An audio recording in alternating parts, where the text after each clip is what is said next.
What's going on, everybody, and welcome back to a brand new episode on my channel. As always, I'm Jay, and today, guys, I'm giving you my spoiler-free thoughts on Venom, which came out this past weekend starring Tom Hardy, Michelle Williams, and Riz Ahmed. But before we get into that, let's take a look at Venom's backstory. Venom's first official appearance was in The Amazing Spider-Man number 300, and of course, as you know, his secret identity is Eddie Brock, who was a failed investigative journalist for the Daily Bugle before being fired for having falsified stories. But cut forward to today, he's one of the most popular villains and anti-heroes of Spider-Man history. And the thing is that he's a byproduct of not only Eddie Brock's hate for Peter Parker, but also Spider-Man's rejected companionship in the Venom symbiote. So when they came together, they made one of the most deadliest and fiercest foes of Spider-Man's entire rogues gallery. Growing up, Venom was always one of my favorite characters. He had all of Spider-Man's powers, none of his weaknesses, but also he could mask himself from Spider-Man's spider sense. It was definitely one of those things where growing up I really enjoyed Venom, and I would say that this was one of those things that really made me excited for the film when it was first announced. Now, the first trailer looked pretty good to me. But the thing is as more revelations came out about the film itself and what type of tone and what they were going for, I was really turned off to it. There was not going to be any Spider-Man or Peter Parker. It was not going to have a connection to the Marvel Cinematic Universe, so that already meant that the origins which made Venom Venom were not going to be in this film. On top of that, the film was not going to be rated R, it was going to be PG-13, which neuters the character. If you know anything about Venom, he is a violent anti-hero. So even though he does some good, he actually does eat people and actually kill them. So how is this going to work?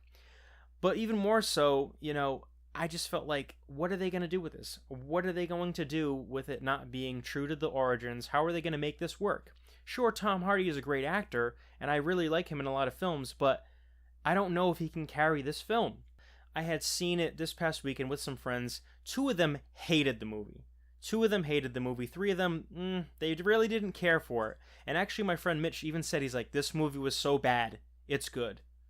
And on Rotten Tomatoes, which I don't put a lot of stock in, this film is getting massacred by the critics. It is not looking good. So with all those factors coming together, my thoughts on the film, my expectations were definitely non-existent. Going into the portrayals of all the characters in this film, Tom Hardy brings it. He is an awesome actor. His Eddie Brock and Venom work well together, they play well off of each other, and actually they're the cornerstone of the film itself. If anything works in this film, it is their dynamic. Michelle Williams, I don't really see how she's a great actress. I haven't seen a lot of films, and pardon me if I don't seem that in tune with her skill and her presence. But in this film, she was fine, her wig was not. That's all I have to say. As far as Riz Ahmed goes, he's basically an evil Elon Musk. That's pretty much what you can say about him without getting into too many details. But overall, the story revolves around his company actually obtaining different symbiotes. One of them gets loose in Venom, and Venom ends up merging with Eddie, and they actually have to come together to stop a greater threat from facing the world. So overall, just giving kind of a basic rundown of everything and not spoiling, what did I think about the film?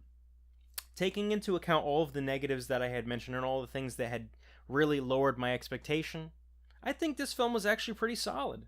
Don't get me wrong, it's not the best superhero film. Being in a post-Avengers, Logan and Deadpool era, there wasn't really a main reason why this film couldn't be rated R and everything. And honestly, this film really felt like it was a tester to make sure that Venom was a hot property and a cash cow, as from what I see. Because they did put some good things in here, but making it PG-13, playing it kind of safe, I feel like this is the film that they wanted to make sure that it could get some money. And now that it is shown to be a moneymaker, having broken the October box office record and actually making double back its budget, not to mention whatever other income it's going to get in revenue in the coming weeks of being released, I'd say we have a hot property on our hands.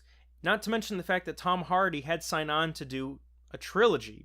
So if nothing else, Sony is going to do this trilogy, and it actually shows that this character is viable enough where at some point Marvel could probably strike a deal and actually integrate him into the Marvel Cinematic Universe proper. And it makes sense because Tom Holland is much too young to be a foil for Tom Hardy at this point in time. It would have been really awesome to see him against Tom Holland, but I mean, the way that they're doing it, I don't think it's going to happen. It's not going to work. It's not in the cards. And Venom as a character is probably not going to show up in Spider-Man in the MCU until much, much more down the line. So there's that. But overall, yeah, again, like I said, the cornerstone of the film and what makes it work is the Venom Eddie Brock dynamic.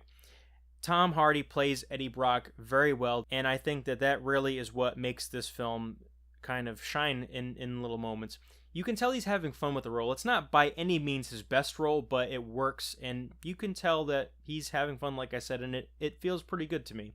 Other little things that they do inside of the film, they take a lot of liberties with the origins of Venom and how everything works, and kind of like this universe being compartmentalized and having no existence of Spider-Man. It does well for what it does. It harkens back to those old one-off superhero films that we used to get in the early 2000s, where none of them were connected, such as the Sam Raimi Spider-Mans, the Ghost Rider films, Daredevil, and so on and so forth. Even Blade. And of course, guys, I mean, honestly, again, going back to the fact that I'm a fan, I wish that we would have seen it integrated into the Marvel Cinematic Universe, but because it's not, and it's since it's its own compartmentalized thing, I think what they did with the film was pretty decent. And the end credits of the film itself, the first end credit scene is an official end credit scene, and I think that that works well to play into the next sequels that will come out later. I'm not going to spoil it for you, but it has a certain character that you might suspect is involved with Venom's lore. And again, all this stuff going on with Sony and Spider-Man, the whole multiple Spider-Man universe itself is actually a good ploy in saying why everything stands alone and works. It's almost like what DC does with their shows and their films, how they're different universes and they don't always overlap. Again, it's probably a cheap way of doing it, but that's how it goes. So overall, guys, I give this film a 3 out of 5. Is it the best superhero film you'll see of your entire life? Hell no.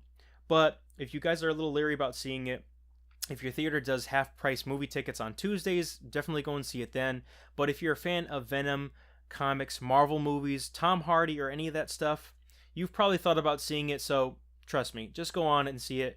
Now, guys, since that's all the time that I have for today, please let me know down below if you have seen the Venom film, and if you have, what did you like or hate about it? Leave it all down below. If you like this video, give it a thumbs up and subscribe, please. And if you are already subscribed to my channel, don't forget to hit that bell button. That way you never miss a video of mine in the coming future.